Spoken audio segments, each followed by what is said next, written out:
আমেরিকার উদ্দেশ্যে রওনা দিলেন নরেন্দ্র মোদী। যোগ দেবেন কোয়াডের বৈঠকে, সঙ্গে 3 দিনের ঠাসা কর্মসূচিও রয়েছে। তার সাথে রাশিয়া ইউক্রেন যুদ্ধের ব্যাপারে কি বলতে চলেছেন নরেন্দ্র মোদী, বিস্তারিত সকল বিষয় নিয়ে আজকে এই প্রতিবেদন থেকেই জানতে পারবেন। তার আগে বলে রাখি, আপনি যদি আমাদের চ্যানেলে নতুন সদস্য হয়ে থাকেন তাহলে অবশ্যই আমাদের চ্যানেলটি সাবস্ক্রাইব করে দিয়ে যাবেন। আসুন জেনে নেওয়া যাক বিস্তারিত। 3 দিনের আমেরিকা সফরের জন্য রওনা হলেন প্রধানমন্ত্রী নরেন্দ্র মোদী। আমেরিকায় গিয়ে তিনি চতুর্দেশীয় অক্ষের স্কোয়াড বৈঠকে অংশগ্রহণ করবেন। বৈঠকে থাকবেন কোয়াডের অন্য সদস্য দেশগুলির রাষ্ট্রপ্রধানেরাও। শনিবার সকালে আমেরিকার উদ্দেশ্যে রওনা দিয়েছেন প্রধানমন্ত্রী। কোয়াডের সদস্য দেশের সংখ্যা 4। ভারত ছাড়াও কোয়াডে রয়েছে আমেরিকা, জাপান এবং অস্ট্রেলিয়া। এবছর কোয়াডের চতুর্থ বৈঠক আয়োজন করেছে আমেরিকা। সে দেশের উদ্দেশ্যে রওনা হওয়ার আগে মোদী বলেছেন, আমার সহকর্মী আমেরিকার প্রেসিডেন্ট জো বাইডেন, অস্ট্রেলিয়ার প্রধানমন্ত্রী অ্যান্টনি আলবানিস এবং জাপানের প্রধানমন্ত্রী ফুমিও কিশিদার সঙ্গে দেখা করতে যাচ্ছি। ইন্দো প্রশান্ত মহাসাগরীয় অঞ্চলে শান্তি, সংহতি এবং অগ্রগতির কথা চিন্তা করেই এমন 4 সমদর্শী দেশের সংগঠন হিসেবে কোয়াড উঠে এসেছে। বাইডেনের সঙ্গে আমার বৈঠকে আমেরিকা এবং ভারতের দ্বিপাক্ষিক সম্পর্ক আরও দৃঢ় হবে বলে আমি আশা করছি। নিজের শহর উইলমিংটনে কোয়াডের বৈঠক আয়োজন করেছে বাইডেন। ওই বৈঠক ছাড়াও আমেরিকায় 3 দিনে একাধিক কর্মসূচি রয়েছে প্রধানমন্ত্রী নরেন্দ্র মোদীর। তিনি বলেছেন, আমেরিকায় ভারতীয় প্রবাসীদের সঙ্গে দেখা করার জন্য আমি মুখিয়ে আছি। সেই সঙ্গে সে দেশের ব্যবসায়ীদের সঙ্গেও দেখা হবে আমার। তারাই 2 দেশের মধ্যেকার সম্পর্কে স্বচ্ছতা প্রদান করেন। উল্লেখ্য, আগামী নভেম্বরেই আমেরিকার প্রেসিডেন্ট নির্বাচিত অনুষ্ঠিত হচ্ছে। ডেমোক্রেটিক দলের তরফে এবছর প্রার্থী হয়েছেন আমেরিকার বর্তমান ভাইস প্রেসিডেন্ট ভারতীয় বংশোদ্ভূত কমলা হ্যারিস। অন্যদিকে রিপাবলিকান প্রার্থী প্রাক্তন প্রেসিডেন্ট ডোনাল্ড ট্রাম্প। আমেরিকার এমন একটু রাজনৈতিক সন্ধিক্ষণের মুখে মোদীর সফরের আলাদা তাৎপর্য রয়েছে বলে কেউ কেউ মনে করছেন। তাদের মতে, আমেরিকায় গিয়ে রাশিয়া ইউক্রেন যুদ্ধ থামাতে শান্তি প্রস্তাবের আন্তর্জাতিক শক্তিগুলির মধ্যে ঐকমত্য তৈরির চেষ্টায় থাকবেন প্রধানমন্ত্রী নরেন্দ্র মোদী। সেই সঙ্গে পশ্চিম মধ্য এশিয়ার সংঘাত নিরসনের বিষয়েও তিনি আলোচনা করতে পারেন। কোয়াডের বৈঠকে অন্যতম গুরুত্বপূর্ণ হয়ে উঠতে পারে সমুদ্র চীনের আধিপত্যের মোকাবিলার প্রসঙ্গটি। সব মিলিয়ে মোদীর 21 থেকে 23 সেপ্টেম্বরের আমেরিকা সফরকে গুরুত্ব সহকারে দেখছেন আন্তর্জাতিক পর্যবেক্ষকেরা। রাশিয়া ইউক্রেন যুদ্ধ থামাতে একটি শান্তি প্রস্তাব নিয়ে রাষ্ট্রনেতাদের মধ্যে কথা বলেছে নয়াদিল্লি। সূত্রের খবর, মোদীর সফরের চেষ্টা থাকবে এই প্রস্তাবের ঐকমত্য তৈরির। তৃতীয়বার প্রধানমন্ত্রী হওয়ার পরে আমেরিকার প্রেসিডেন্ট নির্বাচনের মতো এক রাজনৈতিক সন্ধিক্ষণের মুখেই নরেন্দ্র মোদী সেদেশে পা রাখতে চলেছেন 3 দিনের ঠাসা কর্মসূচি নিয়ে।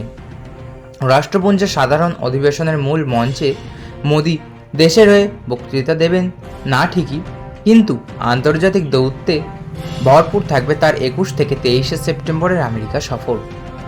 রাশিয়া ইউক্রেন যুদ্ধ থামাতে একটি শান্তি প্রস্তাব নিয়ে রাষ্ট্রনেতাদের মধ্যে কথা বলছে নয়াদিল্লি। সূত্রের খবর, মোদীর সফরের চেষ্টা থাকবে ওই প্রস্তাবে ঐকমত্য তৈরির। এর পাশাপাশি একদিকে মধ্য এশিয়ার সংঘাত নিরসনের রাস্তা খোঁজা, ভারত আমেরিকার দ্বিপাক্ষিক কৌশলগত আলোচনা, চতুর্দেশীয় অক্ষের কোয়াড বৈঠকে সমুদ্রপথে চীনের একাধিপত্যের মোকাবিলার মতো বিষয়ও রয়েছে। অন্যদিকে রাষ্ট্রপুঞ্জে উপস্থিত বিভিন্ন রাষ্ট্রনেতার সঙ্গে বৈঠক করবেন মোদী।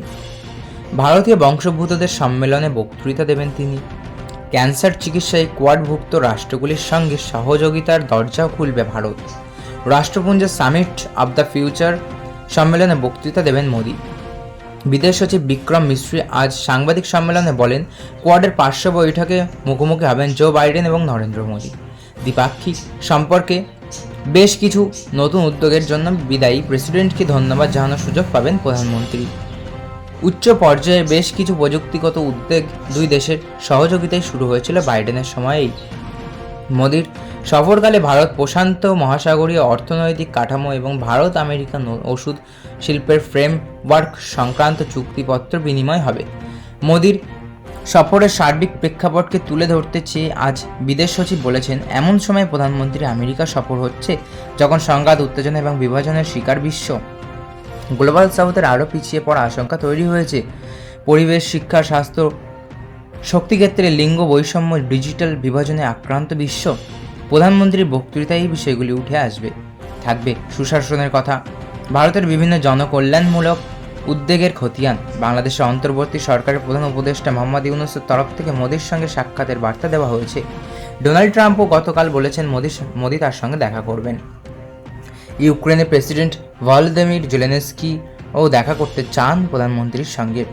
চীনা নেতৃত্বের সঙ্গেও নয়াদিল্লি দ্বিপাক্ষিক আদান প্রদান হয় কি না সেদিকে নজর থাকবে আন্তর্জাতিক মহলের। কিন্তু এখনই মোদির সম্ভাব্য দ্বিপাক্ষিক বিষয়ে খোলসা করতে চাননি বিক্রম মিশ্রি। শুধু বলেছেন কম সময়ের মধ্যে বৈঠকগুলি সাজাতে হবে। কার কার সঙ্গে বৈঠক সম্ভব তা পরে জানানো হবে। তবে ইউক্রেন যুদ্ধ থামাতে মোদি তার আমেরিকা সফরে কী ভূমিকা নেন বা কোনো শান্তি প্রস্তাব দেন কিনা সেদিকেও নজর থাকবে কূটনৈতিক শিবিরের। এর আগে তিনি আলাদাভাবে মস্কো এবং কিভ সফর করে সংলাপ ও কূটনীতির মাধ্যমে সংঘাত কমানোর সওয়াল করেছেন। এরই মধ্যে ইউক্রেনের নতুন বিদেশমন্ত্রী আন্দ্রি সাইবিনা আজ ফোনে কথা বলেছেন বিদেশমন্ত্রী এস জয়শঙ্করের সঙ্গে। ইউক্রেনের বিদেশ মন্ত্রকের বিবৃতিতে বলা হয়েছে, দ্বিপাক্ষিক সম্পর্ককে এগিয়ে নিয়ে যেতে ও সার্বিক সহযোগিতা বাড়াতে শর্তবদ্ধ হয়েছি। রাষ্ট্রপুঞ্জের সাধারণ সম্মেলনের আগে নিজেদের মতামত বিনিময় ও পরবর্তী রাজনৈতিক সংলাপের বিষয়েও সমন্বয় করেছি। রাষ্ট্রপুঞ্জের রাশিয়া ইউক্রেন যুদ্ধ থামাতে ভারত কোনো শান্তি প্রস্তাব আনবে কি না সেই প্রশ্নের উত্তর কিন্তু উড়িয়ে দেননি মিশ্রি। বলেছেন, সম্প্রতি প্রধানমন্ত্রী নরেন্দ্র মোদী রাশিয়া এবং ইউক্রেন সফর করেছেন।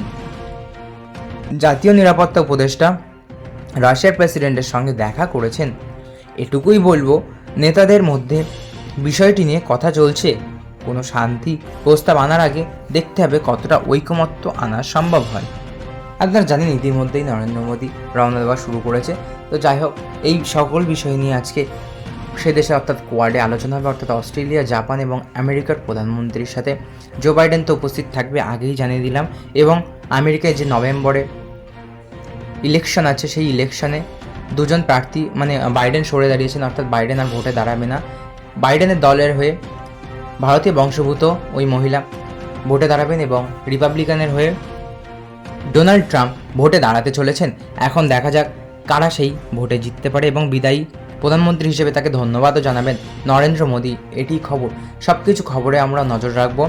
এরকম খবর পেতে চ্যানেলটিকে অবশ্যই সাবস্ক্রাইব করে দিয়ে যাবেন এবং আমাদের ফেসবুক পেজ হাইলাইট বাংলাটিকে অবশ্যই ফলো করে দিয়ে যাবেন। ধন্যবাদ।